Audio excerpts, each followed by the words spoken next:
Vamos a cambiar de tema para hablar del ultimátum que ha dado Israel, que ordenó la evacuación de más de 1 millón de personas desde el norte de Gaza en 24 horas. Y esta es una de los anuncios perentorios que ha hecho Israel en las últimas horas. Esto ante la posibilidad de que se intensifiquen los ataques en esa zona. Ahora, Naciones Unidas ha tomado esta advertencia como un desastre humanitario de proporciones devastadoras. Así lo ha definido la Organización Nacional de Naciones Unidas. Esto porque hay muchas personas que eventualmente no van a poder hacerlo, no van a poder salir de la Franja de Gaza y pudieran ser víctimas de bombardeos, ¿no? Y de ataques bélicos de esta magnitud como el que estamos revisando en imágenes. En la Franja de Gaza viven un poco más de 2 millones de personas, 2.300.000 personas, y lo que está pidiendo Israel es que salga la mitad de la población de Gaza de ese territorio. En 24 horas. En 24 horas porque dicen que van a intensificar los ataques buscando terminar con la organización Hamas. ¿Qué ha dicho Israel?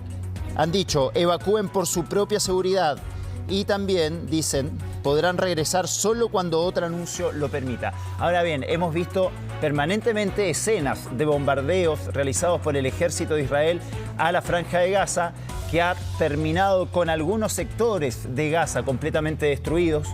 Y esto da a pensar, Karina, que si están pidiendo una evacuación de este tipo tan rápido y tan masiva, es que los ataques van a ser... Miren cómo está quedando Gaza en estos momentos. Entonces, esto indica que los ataques podrían ser incluso más intensos y mucho más destructivos de lo que hemos estado viendo.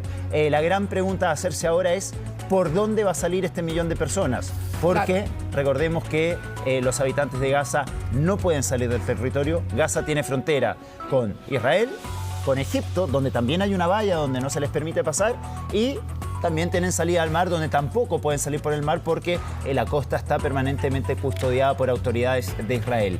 Claro. ¿Va a permitir Israel este corredor humanitario que pedía la ONU para poder evacuar a esta gran cantidad de personas en 24 horas? ¿Qué va a pasar con eso? Esa es la gran pregunta. Por eso ayer la pregunta era si es que las presiones internacionales iban a hacer ceder a Israel para que activara un corredor humanitario. Si, por ejemplo, el secretario de Estado de Estados Unidos, que había llegado durante la jornada de ayer a la zona, era partidario de que se estableciera este corredor humanitario. Se estima además que la presencia del secretario de Estado estadounidense en ese lugar era precisamente para buscar algún tipo de flexibilidad en medio de esta ofensiva que ha sido tan violenta, ¿no? Y que por lo tanto el corredor humanitario pudiera ser quizás el primer paso a buscar la paz, por lo menos en la zona. Karina, ayer hubo una frase de una chilena residente en Israel que llamó la atención de todo el mundo. Dijo, la seguridad que tengo aquí en Israel no la voy a tener en Chile, y nos llamó la atención. Porque claro, nos preguntamos, ¿cómo una persona que se está enfrentando a una guerra entre Israel y Hamas, que vive muy cerquita del territorio del Líbano, donde también hay enfrentamientos con el grupo libanés Hezbollah? Bueno, vamos a retomar el contacto con Viviana, quien, ya te habrás dado cuenta, Viviana, me imagino que te habrán escrito tus amigos, tus familiares desde Chile, diciendo que, claro, esta frase llamó la atención. Prefiero quedarme en Israel porque tengo más seguridad que en Chile. ¿Qué te ha dicho la gente después de estas declaraciones? Hola, buenos días.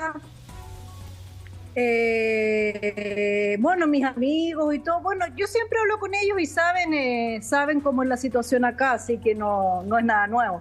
Sí, gente que no conozco, que lo que quiero dejar claro, me buscaron por mi nombre para escribirme en Facebook preguntando cuánto me estaban pagando ustedes por hacer estas declaraciones. Quiero dejar claro que yo no recibo ni medio peso por ustedes. No. Y que si lo hago es porque quiero representar la realidad de lo que estamos pasando.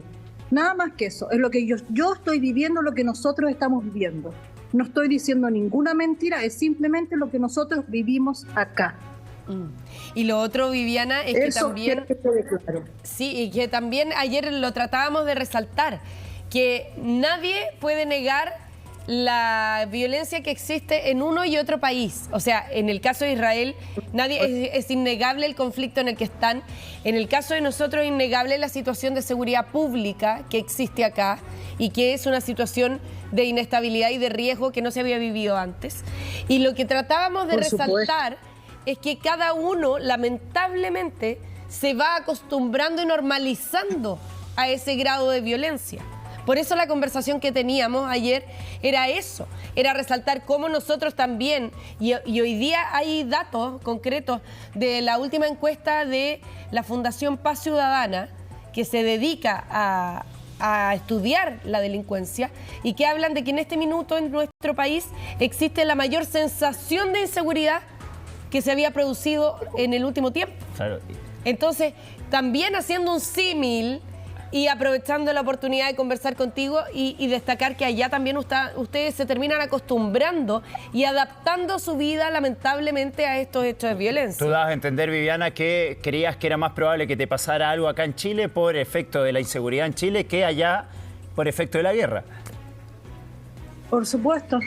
Sí, y te lo digo, y hasta ahora, por eso, por ejemplo, en estos momentos yo salí a la calle en estos momentos, ando en la calle, me vine a la casa de unos amigos y aproveché y los estoy esperando acá afuera de un búnker, que es un búnker, uno de los más antiguos, de los primeros que se hicieron cuando Israel se formó, tiene más de 70 años, que es para la gente de habla hispana. Bueno, la gente que no es de habla hispana también pueden llegar. Y lo que quiero es que lo conozcan y tengan la idea más o menos de cómo es. Cómo es el sitio. Ya. ¿Y si nos puede girar la cámara para irnos mostrando? Sí, justamente en eso estoy. Ahora les voy a ir comentando más o menos. ¿Un búnker para gente de habla hispana? Mira. ¿Cómo? Sí, hay mucha gente que habla español acá. Hay muchos chilenos acá en mi ciudad. Pero hay búnkers. Mira, esta es la entrada. Hay búnker para determinadas comunidades, entonces. Es que lo que pasa es que esto es un centro que cuando no se ocupa como búnker, es un centro de juntas que viene la gente que habla español a los fines de semana. Sí. Vayamos al búnker, hacer todo Viviana. tipo de actividad. Vayamos al búnker, lo queremos conocer para apreciar un poco cómo viven ustedes. Sí, y para tener la idea de cómo es. Con este nivel de amenaza y a dónde se tienen que ir a refugiar en el caso de que exista una alerta, una alarma de bomba o de ataque. Por supuesto. Mira, porque te fijas que acá incluso está escrito en castellano y en hebreo. Claro. Ya, acá vamos entrando. Eso es una exposición por Nisman. Hay una comunidad latina muy grande ahí. Esta es una exposición que se hizo por el abogado Nisman, que... Comunidad argentina. Mira, y de hecho es un caso que nosotros conocemos de cerca acá en Chile porque se trata del fiscal argentino, ¿no? De origen judío. Claro. Sí, mira la puerta. Sí, Se nos está congelando. Ojo, Viviana, no entres tanto porque parece que este búnker tiene tanta seguridad que hasta bloquea la señal. Ni la señal de celular entra. Desde la puerta sería más práctico que nos mostrara hacia adentro porque parece que se nos pierde la señal. Claro. Ahora, sí, va a tener que retroceder. Acá, no, se nos está pegando. Va a tener que retroceder. Oye, se nos perdió. Impresionante, un búnker destinado más para la comunidad latina. Sí, pues qué increíble que estén segregados. Ahora, aparte de eso, llama la atención que en este búnker se bloqueen todas las señales. Lo comentaban otras personas también, que cada vez que se meten al búnker quedan sin señal de celular, pero eso no es porque haya mala cobertura, eso es una estrategia. Al parecer los búnkeres están pensados también para que las señales de celular no sean encontradas. Sí. En términos de que algún grupo que esté bombardeando algún estado, algún país, cualquier tipo de ataque que se esté registrando, no tenga la posibilidad de rastrear que haya celulares al interior y personas, ¿no? Viviana, nos vamos a quedar un poquito ahí afuera del búnker porque entrando perdemos inmediatamente tu señal. Bueno, nos mostrabas ahí que este es el lugar en el cual se tendrían que refugiar ante la posibilidad de un ataque. ¿Cuánto tiempo tienen para llegar al búnker? Se nos perdió la señal. Ahora, el búnker era... vamos a ver si es considerable. Ahora, vamos a ver si es que son los mismos 15 segundos que nos contaba Viviana ayer. Y yo le quería preguntar, porque conversamos con ella en el Contigo en Directo también, ya somos familia. Ya son amigas. Sí. Primero, aclarar una cosa, que cada una de las personas que nos han entregado su testimonio, que son chilenos, que viven hace muchos años allá, como el caso de Viviana, u otros que viajaron como turistas, lo hacen absolutamente gratis y ad honorem. O sea, lo que buscan es entregar su testimonio, como el nombre lo indica, y por lo tanto no reciben ningún pago por las entrevistas que nos dan. Sí. Es lo que ocurre y lo que hacemos habitualmente cuando hay un hecho internacional que nos llama la atención. Lo hacemos generalmente con personas que conocemos, que viven afuera. Otras personas que después se van sumando, que vamos sabiendo datos, nos envían muchos datos también para que ustedes sepan, de personas que viven, chilenos que viven afuera y que querían hablar. Y quiero agregar una cosita más, Karina. Es súper importante aclarar no eso. solamente chilenos que viven en Israel, hemos sacado testimonios, no solamente acá en el noticiero, sino que en toda la programación en el transcurso del día, de chilenos también que viven del lado palestino, que tienen otra visión del conflicto para ser lo más ecuánime posible, porque sabemos que acá hay dos visiones encontradas que son completamente opuestas. Y que el pueblo palestino no es Hamás. O sea, esa es una milicia radical islámica, pero no es todo el pueblo palestino. Así que, mira, ya retomamos el contacto con Viviana. A ver si podemos enlazar. Ah, mira, ahí está. ¿Y tiene escalera el búnker? Tiene esa escalera porque es debajo del piso. Y arriba, si tú te fijas, tiene una silla que es para la gente inválida, que los puede bajar. O sea, esa baranda que nosotros vemos doble es para enganchar esa baranda la silla. Es una silla para la gente inválida. Claro, claro que sí. Silla ascensor. Está todo pensado. Mira, vamos entrando acá. Estamos cruzando los dedos para que no se nos pegue la señal. No, ya porque fue la pasada que tenía la conexión a Wi-Fi, no debería. Ah, ya. Ah, tiene acá Wi-Fi el búnker también. Si lo conectaron ahora, en los años anteriores no había Wi-Fi. Ya, y justamente hoy día nos dimos cuenta que tenía Wi-Fi. Y tiene ventilación también, pero tú decías, Viviana, que esto más allá de un búnker, en situaciones cuando no hay conflicto, cuando no hay alarmas y eso, funciona una especie de centro cultural en ese lugar. Por eso está tan ordenado y tiene todas las comodidades. La gente de habla latina viene aquí a juntarse, a jugar cartas. Te fijas, acá tienen refrigerador. Claro, o sea, como un panorama, dicen ya, juntémonos en el búnker. Aire acondicionado, sí. Sí. Tiene camas. Y mira, acá tienes camas. En caso de... Bien. Que, Viviana, tú ayer nos contabas que vivías a tan solo 5 kilómetros de la frontera con el Líbano, donde también se han producido enfrentamientos entre el ejército de Israel y Hezbollah, que es la agrupación que opera en la frontera en el Líbano. ¿Cómo ha estado la situación estas 24 horas? No sé qué tanto Hezbollah, lo que están diciendo que lo que hay es gente del Hamás. Es gente del Hamás que está metida en el Líbano. Ya. Y lo otro que tú contabas ayer, que me llamó mucho la atención, no lo alcanzamos a desarrollar 100% con tanto tiempo, pero contabas que ya las autoridades israelíes confirmaron que hay a lo menos 3 otros movimientos radicales islámicos y de terroristas, son grupos terroristas en Al-Qaeda, ¿no? Al-Qaeda, Daesh y Hamás. Y Hamás. Sí, ahí hay 3. Sí. O sea, habría integrantes de esos 3 grupos en territorio israelí. Sí. Ustedes le dicen ustedes le dicen Daesh. Sí. Sí.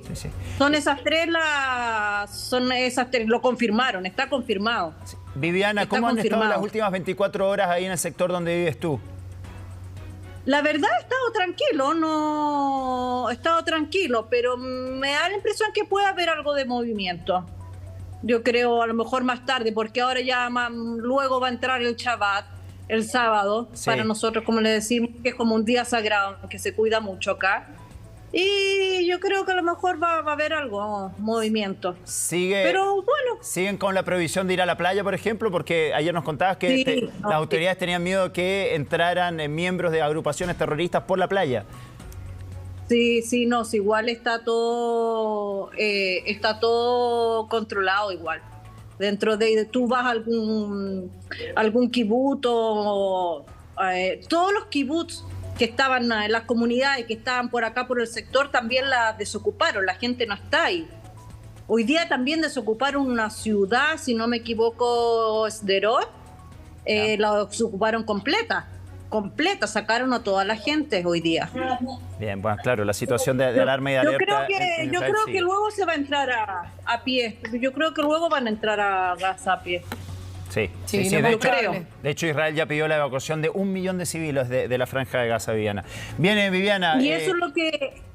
déjame recalcar eso. Sí. Que Israel siempre lo ha hecho. Israel avisa antes de atacar.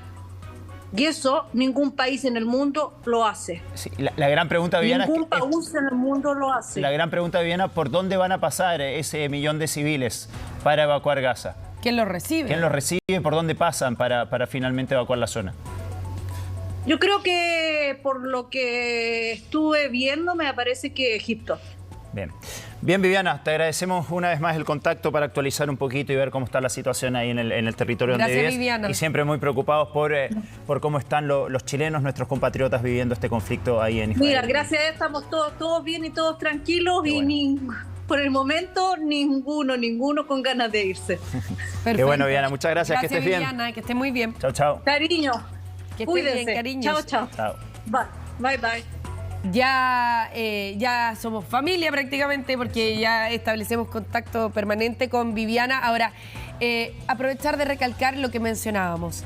Este ultimátum que ha dado Israel para que cerca de 1 millón de personas desde la Franja de Gaza salga. La mitad de su población. La mitad de su población. ¿Estará Egipto con la preparación suficiente y con la disposición de recibir 1 millón de personas, por ejemplo? Claro, porque una cosa es lo que Israel le diga, bueno, evacúen Gaza, pero ustedes no pueden venir a Israel. Y la única frontera que le queda disponible a Gaza es la frontera con Egipto, que hay que decirlo, si bien Egipto es un país islámico, un país musulmán, también tienen una valla de seguridad para que los habitantes de Gaza no se vayan a Egipto. No, y ya está evidente el problema de la migración a nivel internacional en distintos continentes. O sea, nosotros somos, ¿para qué decir?, la muestra que tenemos, que la migración ha provocado muchos problemas, porque la ciudad, el país que los recibe tiene que tener un sistema para recibir a todas las personas. Estamos hablando de 1 millón de personas que pudieran ingresar a Egipto. Entonces, además, el anuncio que hace Israel, el ultimátum, dice que salgan de la Franja de Gaza los palestinos que están ahí y que pueden volver solamente cuando ellos lo indiquen. Entonces también puede haber un grupo de palestinos que considere que finalmente el que decide los destinos de ese pueblo termina siendo Israel, ¿no? Y cuando ellos lo indiquen será cuando termine el conflicto con la Franja de Gaza, con Hamas, cuando probablemente miren cómo está la Franja de Gaza ahora. Y están pidiendo que salga 1 millón de personas para tal vez entrar con el ejército y Gaza puede quedar tal vez completamente en ruinas después de esta incursión militar. Ya lo está, gran parte en todo caso. Así que nos vamos a quedar muy atentos a este ultimátum que ha dado Israel. Todo indica que va a ser para una incursión terrestre, también con bombardeos que se pudieran producir en Gaza. Así que aumentan también las gestiones internacionales para que haya corredor humanitario y haya alguien que reciba a las personas que viven en la Franja de Gaza.